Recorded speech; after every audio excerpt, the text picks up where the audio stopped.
दर्शकों, जैसा कि आप जानते हैं, दिल्ली में दिल्ली विधानसभा का बिगुल एक तरह से बज चुका है। आपको बता दें कि 11 टिकटों की जब से घोषणा हुई है तो ऐसे कयास कई हमने सीटों पर ये भी देखा कि कई कैंडिडेट्स का विरोध हुआ।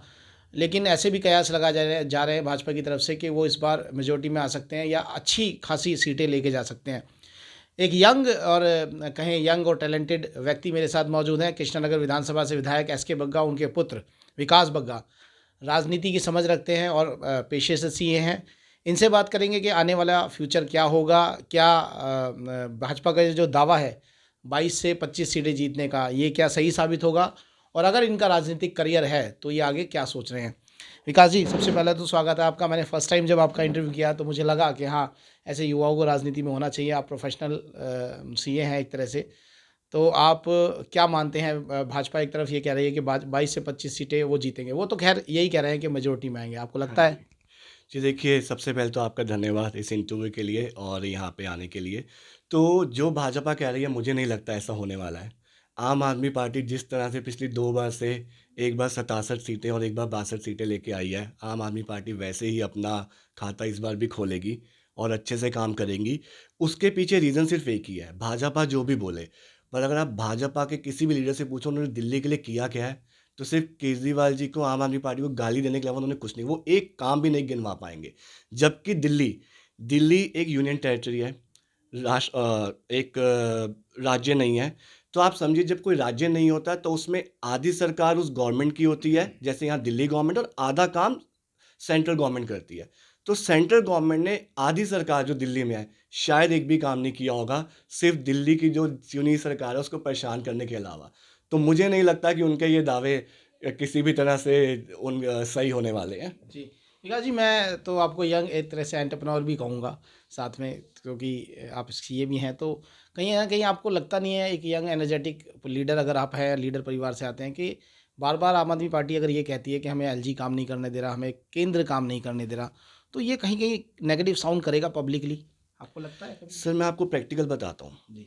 ये नेगेटिव साउंड नहीं है, ये फैक्ट है। मैं आपको प्रैक्टिकल बताता हूँ, जो फाइल पास करवाने के लिए हमें पहले 15 दिन लगते थे, ऑनेस्टली सिस्टम में क्या गड़बड़ी होती है मुझे नहीं पता, वो फाइल आज ढाई ढाई 3-3 महीने में पास होती है, एक छोटी सी फाइल।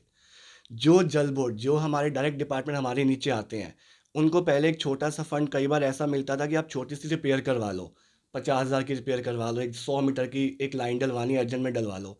वो सारे फंड कहीं ना कहीं बंद कर दिए गए हैं। कोई भी सरकार ये नहीं चाहेगी कि छोटे छोटे काम रुके जाए, वही चाहेगा जो काम रुकवाना चाहे।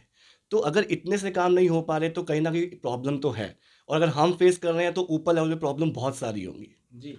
अच्छा, कैसे देखते हैं आप? पहले आपने कहा 67 सीटें आई, फिर 62 आई। तो अब की बार आपको कितनी सीटें लग रहा है कि विधानसभा में आ जाएंगी? क्योंकि स्पेकुलेशन तो कुछ और भी है।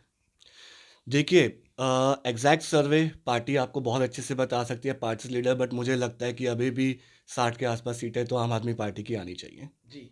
60 सीटों का आप दावा कर रहे हैं, जबकि भाजपा कह रही है कि हम तो सरकार बना रहे हैं। जी, जो मैंने आपको अभी कहा, दावे से कुछ नहीं होता, जी। काम किया होना चाहिए, जी। तो काम के हिसाब से अगर वो चलेंगे जी। तो शायद उनका दावा ज़ीरो का हो जाएगा। जी। आपने कई कल केजरीवाल ने कहा कि दिल्ली की पूरी लॉ एंड ऑर्डर की जिम्मेदारी जो है एलजी की बनती है, और गृह मंत्रालय फेल हो गया उस मामले में।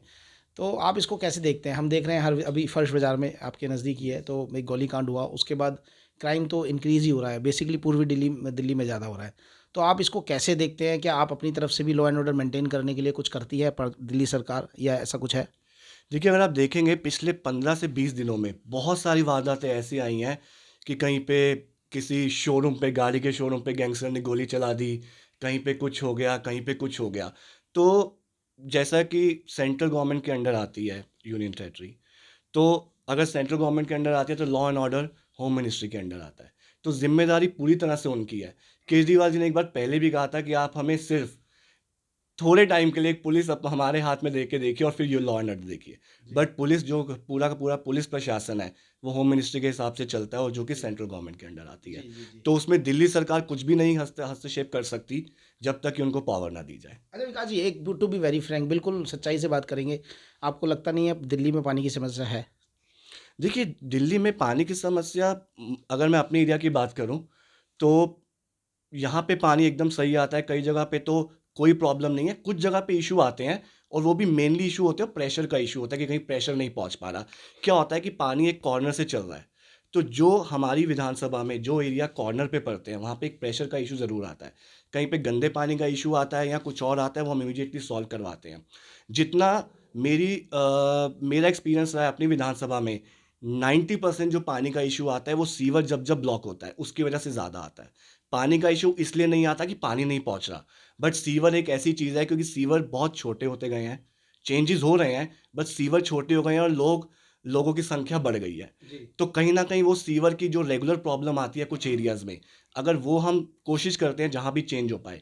जहाँ भी सीवर की प्रॉब्लम नहीं आती वहाँ पानी का प्रॉब्लम भी बहुत कम आता है। अभी जो पानी आता है 2 घंटा सुबह और 1 घंटा शाम को। शाम को।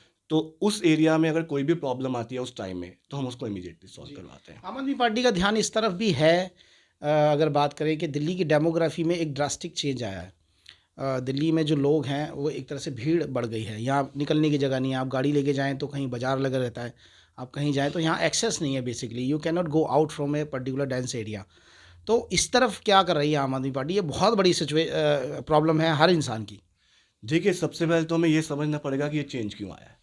देखिए, आप ये देखिए कि बहुत सारे लोग यूपी से, बिहार से या हमारी हरियाणा से, आसपास की स्टेट से दिल्ली आ रहे हैं। उसका एक रीज़न है।